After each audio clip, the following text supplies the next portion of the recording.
은총에 은총을 더하는 법 커피로 마시오 인호에 인호를 새기는 법 커피로 마시오 믿음을 견고히 다지는 법 커피로 마시오 성령의 힘이 will make it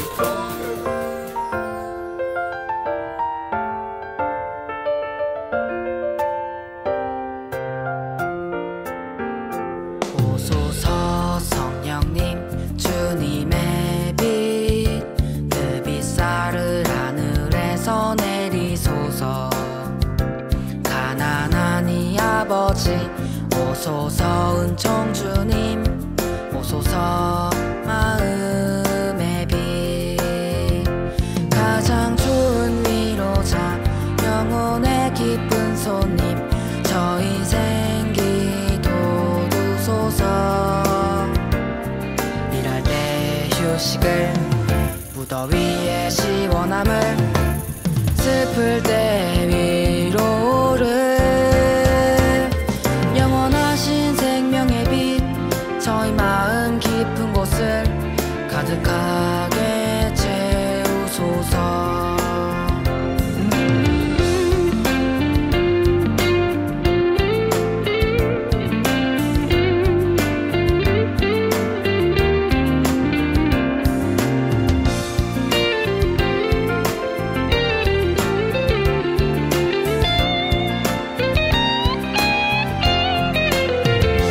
주님 도움 없으시면 저희 삶에 그 모든 것 해로운 것뿐이리라 허물들은 씻어주고 메마른 땅 물 주시고 병든 곳을 고치소서 굳은 마음 풀어주고 차디찬 맘 데우시고 빗나간 길 바루소서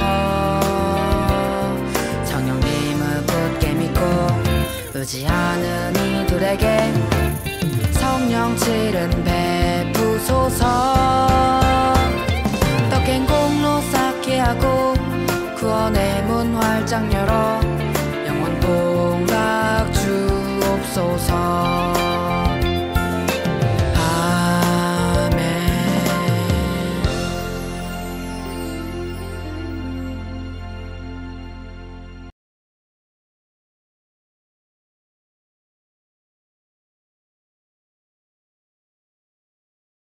요한복음 1장 1절에서 18절까지의 말씀입니다. 한처음에 말씀이 계셨다. 말씀은 하느님과 함께 계셨는데 말씀은 하느님이셨다. 그분께서는 한처음에 하느님과 함께 계셨다. 모든 것이 그분을 통하여 생겨났고 그분 없이 생겨난 것은 하나도 없다. 그분 안에 생명이 있었으니 그 생명은 사람들의 빛이었다. 그 빛이 어둠 속에서 비치고 있지만 어둠은 그를 깨닫지 못하였다. 하느님께서 보내신 사람이 있었는데 그의 이름은 요한이었다. 그는 증언하러 왔다. 빛을 증언하여 자기를 통해 모든 사람이 믿게 하려는 것이었다. 그 사람은 빛이 아니었다. 빛을 증언하러 왔을 따름이다. 모든 사람을 비추는 참빛이 세상에 왔다. 그분께서 세상에 계셨고 세상이 그분을 통하여 생겨났지만 세상은 그분을 알아보지 못하였다. 그분께서 당신 땅에 오셨지만 그분의 백성은 그분을 맞아들이지 않았다. 그분께서는 당신을 받아들이는 이들, 당신의 이름을 믿는 모든 이에게 하느님의 자녀가 되는 권한을 주셨다. 이들은 혈통이나 유욕이나 남자의 욕망에서 난 것이 아니라 하느님에게서 난 사람들이다. 말씀이 사람이 되시어 우리 가운데 사셨다. 우리는 그분의 영광을 보았다. 은총과 진리가 충만하신 아버지의 외아드님으로서 진이신 영광을 보았다. 요한은 그분을 증언하여 외쳤다. 그분은 내가 이렇게 말한 분이시다. 내 뒤에 오시는 분은 내가 나기 전부터 계셨기에 나보다 앞서신 분이시다. 그분의 충만함에서 우리 모두 은총에 은총을 받았다. 율법은 모세를 통하여 주어졌지만 은총과 진리는 예수 그리스도를 통하여 왔다. 아무도 하느님을 본 적이 없다. 아버지와 가장 가까우신 외아드님, 하느님이신 그분께서 알려주셨다. 안녕하십니까? 오늘은 어려운 단어에 대해서 배울 거예요. 강생육화. 굉장히 어려운 단어죠. 선생님이 맨 처음 견진교리를 가르칠 때 우리 여러분들의 선배에게 강생육화가 뭐예요? 라고 한번 물어봤어요. 그랬더니 우리 제주도 친구들답게 강아지를 얘기해가지고 선생님이 깜짝 놀랐어요. 강생이라는 말만 듣고도 강아지를 떠올렸어요. 반갑기는 했어요. 제주도 말로 강아지를 강생이라고 합니다. 근데 여기서 강생은 그게 아니에요. 어려운 단어이니만큼 한문으로 가르쳐 드릴게요. 강은 내릴 강. 여러분 강우량 할 때 강자예요. 강우량 할 때. 또 항복할 항자로도 씁니다. 생은 태어나다. 날생자예요. 육은 고깃덩어리 육자예요. 정육점 할 때 육자예요. 화는 될 화자입니다. 무엇 화하다. 어떻게 되다라는 뜻이에요. 즉 하느님께서 인간으로 태어나서 한낱 고깃덩어리가 되시다라는 게 강생육화가 뜻하고 있는 단어의 뜻입니다.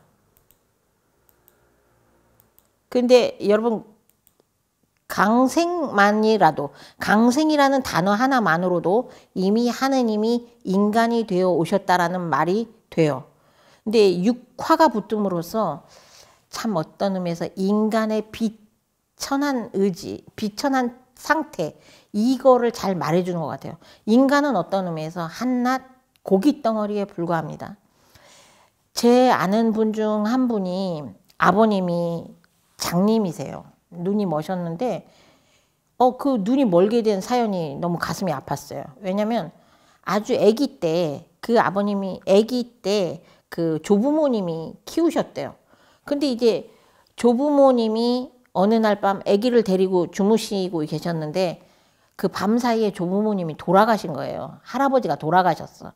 근데 할아버지가 돌아가신 그 방 안에 같이 있던 아기가 하룻밤 동안 그 방 안에 같이 있었다가 다음날 되니까 그 돌아가신 시신에서 나온 나쁜 성분들 때문에 그 독 때문에 아이의 눈이 멀어버렸어요. 즉 인간이라는 건 우리가 숨 쉬고 씻고 예쁘게 화장하고 밥 먹고 이럴 때는 인간 같지만 사실상 죽고 나면 정말 박테리아 공장에 불과한 고깃덩어리에 불과해요. 정말 처치곤란해. 빨리 땅 파서 묻어버려야 돼. 이런 시신에 불과해요. 즉 인간은 한낱 고깃덩어리에 불과합니다. 즉 강생육화라는 단어는 그냥 신이신 하느님이 인간으로 이 땅에 내려오셨다라는 품이 있는 단어 강생과 정말 비참한 인간, 썩으면 없어질 고깃덩어리처럼 같이 되셨네라는 좀 슬픈 단어가 연결되어 있는 거예요. 강생육화는. 자, 베들레헴 별이 비추는 곳에 선생님은 영화 좋아한다고 했죠? 영화 장면이에요. 이게 위대한 탄생이라는 영화에서 성모 마리아가 이 영화에서는 마구간이 아니에요. 그 동굴 같은 데서 구해가지고 요셉이 겨우겨우 동굴 같은 데를 이제 잡아서 거기서 마리아가 이제 예수님을 낳는 장면이에요. 근데 이 포스터가 정말 마음에 들어요. 이렇게 빛이 비추는 예수님께서 빛으로 오신 예수님을 표현하는 정말 아름다운 포스터라고 생각이 들어요. 그러면 왜 하느님은 인간이 되신 걸까요? 인간이 왜 되셨을까? 왜 강생하셨을까? 라는 생각을 해보셨나요? 네. 인간과 동등한 위치로 낮아지신 상태에서 하느님의 사랑을 통해 인간을 구원하기 위해서입니다. 사실 하느님은 우리와 완전히 차원이 다르신 분이죠. 사실 제가 이제 차원이라는 말을 할 때 쓰는 비유가 개미와 독수리에 대한 얘기를 해요. 개미는 열심히 기어가서 이렇게 막 자기가 이렇게 더듬이로 이렇게 막 기어가서 여기가 나무구나, 뭐 앵두나무인가 보다, 이렇게 기어가서 알아봐요. 근데 독수리는 한번 딱 공중에 뜨면 몇 킬로를 보면서 뭐 독수리의 시력이 엄청 좋다 그러죠. 아, 저게 앵두나무구나. 아, 저건 사과나무네. 뭐 저기 쥐 한 마리가 지나가네. 이걸 순식간에 알 수 있어요. 즉 개미의 차원이 2차원이라면 독수리의 차원은 3차원이에요. 입체적인 걸 본다는 얘기죠. 하느님과 우리의 차원은 과연 어느 정도나 벌어지는 걸까요? 감히 헤아릴 수가 없죠. 그 차원 아래로 내려오신 거예요. 하느님께서. 왜? 여러분 아까 차원에서 예를 든 개미와 독수리가 사랑에 빠졌다고 생각합시다. 그러면 개미가 독수리처럼 사랑할 수가 있을까요? 개미가 독수리의 사랑을 받고 독수리에게 사랑을 표현하기 위해서 개미가 날아다닐 수 있을까요? 근데 독수리는 개미를 지극히 사랑하면 그냥 종종 걸음으로라도 날지 않고 바닥에 내려서 개미를 사랑해 줄 수는 있을 것 같아요. 차원을 높은 존재가 낮은 단계로 낮춰서 낮은 단계의 존재에게 사랑을 줄 수는 있을 것 같아요. 마찬가지로 하느님이 인간을 지극히 사랑하셔서 그 차원을 추락에 가깝게 내려주신 거예요. 그러면서 우리 인간들에게 정말 아까 세례성사 때 지난 시간에 세례성사에 말씀했던 것처럼 몸소 보여주시는 사랑, 몸소 체험시켜 주시는 사랑, 너희들도 나를 따라서 이렇게 해 라고 이끌어 주시는 사랑을 보여주시는 거예요. 하느님의 차원에서 말로만 설명하고 끝나는, 아니면 하느님의 차원에서만 보여주는 그냥 계시로 끝나는 사랑이 아니고 하느님이 인간의 차원까지 들어오셔서 인간에 맞게끔 보여주시는 사랑. 이것이 강생육화가 필요했던 이유입니다. 인간을 지극히 사랑하시기 때문에. 자, 여기서 어려운 교리 지식 좀 하고 갈게요. 여러분 공관복음서라는 말 들어보셨어요? 복음서가 여러 개 있는데 공관복음서는 못 들어본 것 같은데 뭐 공관복음서라는 성서도 있나요? 라고 여러분 물으시면 전 슬퍼질 거예요. 자, 마테오복음과 마르코복음, 루카복음, 요한복음 이렇게 4대 복음서가 있어요. 근데 마테오, 마르코, 루카는 공관복음서라고 한 묶음으로 분류됩니다. 공관복음서의 한문이 공통되다라는 공자예요. 관점. 관점이 공통된 복음서가 이 세 가지예요. 이 공관복음서는 예수님의 일대기에 대해서 사건을 기술하듯이 서술됩니다. 뭐 예수님의 탄생, 혹은 마테오복음은 예수님 이전의 족보까지도 얘기하죠. 예수님의 일대기에서부터 마지막에 승천까지를 사건을 보도해 주듯이 딱 설명하듯이 기술하듯이 그렇게 예수님은 이러이러한 말씀을 하셨다. 예수님은 어디에서 어떤 기적을 하셨다. 예수님이 비유 말씀은 이러이러한 걸 하셨다라고 단순히 신문기사 보도하듯이 딱 다큐멘터리처럼 딱딱 얘기하고 일대기에 대해서 말해요. 일어난 사건 위주의 히스토리를 설명하는 거죠. 근데 요한복음은 똑같이 말씀, 기적, 비유가 포함되어 있습니다. 그러나 내포된 의미, 그 비유 말씀에 내포된 의미, 그 기적에 포함되어 있는 어떤 영적, 신앙적 의미, 그런 의미들을 집중적으로 얘기해 주는 게 요한복음이에요. 요한복음의 제1장이 어떻게 시작하는지 아십니까? 한 처음에 말씀이 계셨네 라고 시작해요. 그 로고스라는 단어, 여러분 오늘 어려운 단어 많이 나오죠. 강생육화 로고스. 자, 오늘의 두 단어는 강생육화 로고스예요. 로고스라는 단어에 대해서 설명할게요. 여러분 친구가 나를 이렇게 뚝 때리면 내가 아! 라고 할 거예요. 내가 아! 하고 말한 이 말은 사운드예요. 그냥 비명, 그냥 음성, 소리에 불과해요. 사운드. 근데 친구가 나를 때렸을 때 아, 왜 때려? 아프잖아. 뭐 이런 응답은 뭐예요? 나의 의지가 개입된 어떤 문장이에요. 왜 때리냐? 내가 아프잖아. 뭘 해달라는 건데? 라는 의미가 담겨있는 문장이며 단어입니다. 즉 사운드와 랭귀지가 여기서 갈려요. 사운드는 그냥 의성어, 의태어, 비명, 환호 이런 것들이에요. 근데 랭귀지는 정확히 의미를 갖고 있는 어떤 단어이거나 문장이죠. 랭귀지라는 단어의 어원이 로고스예요.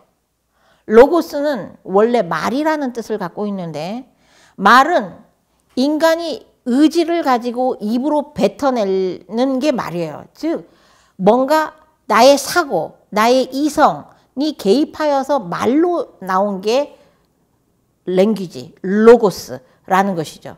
즉 하느님께서 하느님의 의지를 가지고 빛이 생겨라 라고 천지창조를 하실 때 말씀하신 그 말씀, 그게 로고스입니다. 말씀이 바로 사람이 되어서 오셨네. 이게 말씀이신 하느님이 예수 그리스도가 되었다라는 걸 말하죠.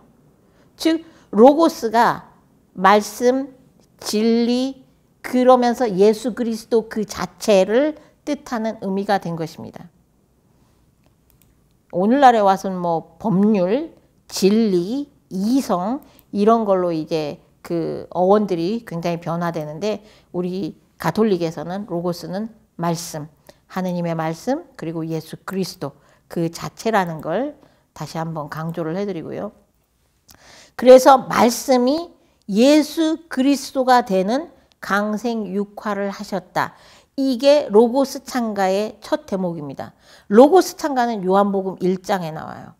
여러분 요한복음 제가 아까 공관복음을 설명하면서 요한복음을 얘기했는데 요한복음은 여러분이 굉장히 자주 읽으면 좋습니다. 자주 성경 중에서도 자주 접하면 좋아요. 왜냐하면 요한복음은 사실 어려운 단어가 하나도 없어요. 읽을 때 그냥 쭉 읽을 수 있는 단어예요. 근데 그 쉬운 단어들로 쓰여져 있는 그 복음이 굉장히 심오한 그 영성적 의미를 갖고 있습니다. 요한복음을 흔히 그 성서학자들이 어린이도 건널 수 있는 작은 물웅덩이에 불과하지만 코끼리도 빠질 수 있는 깊은 강물과 같다라고 표현합니다. 그만큼 요한복음이 갖고 있는 영성적이고 신앙적인 내포하는 의미가 크기 때문에 제가 오늘은 로고스 창가에 대해서만 말씀을 드리지만 요한복음은 시시때때로 읽을 때마다 여러분에게 다른 의미로 와닿을 거예요. 선생님도 가끔 요한복음을 그냥 이렇게 틀어놔둘 때가 있어요. 여러분 선생님 나중에 굿뉴스 활용 방법 얘기해 드릴 텐데 복음서를 낭독으로 틀어놓고 이렇게 잠들 때가 있어요. 근데 요한복음이 참 들을 때마다 혹은 읽을 때마다 다릅니다. 그래서 오늘 로고스 창가를 특별히 말씀드리면서 요한복음에 대한 얘기를 더 강조를 해드리고요. 오늘은 끝기도로 로고스 창가 이 성가를 배워보도록 할 것입니다. 자, 오늘 로고스 창가를 재미있게 불러보고요. 이 창가를 미사 때마다 부를 때마다 강생육화 또 로고스라는 단어를 들었던 오늘 강의를 기억해 주시기 바랍니다. 감사합니다.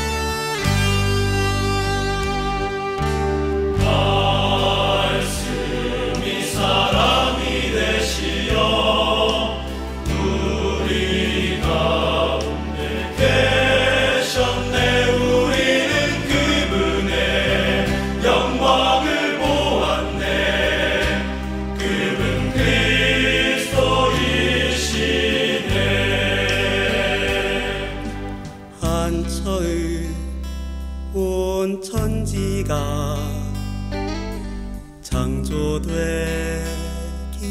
전부터 말씀은 하느님과 함께 계셨네. 그분과 같은 분이시네.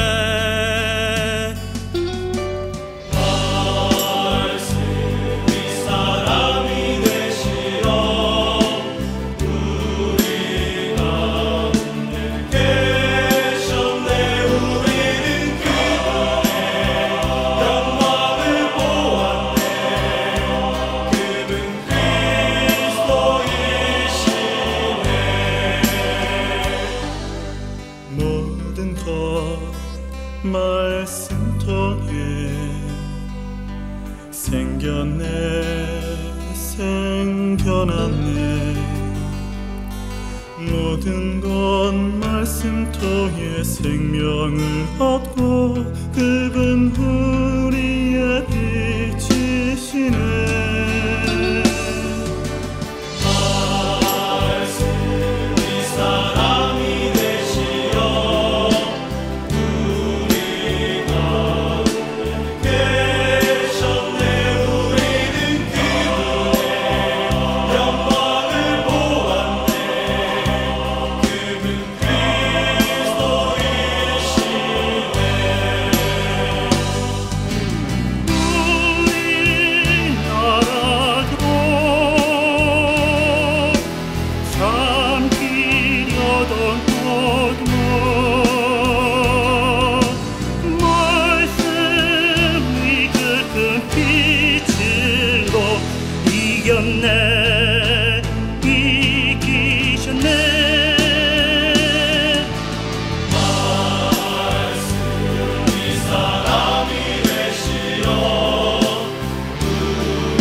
은총을 더하는 법, 컴퓨터 마시오.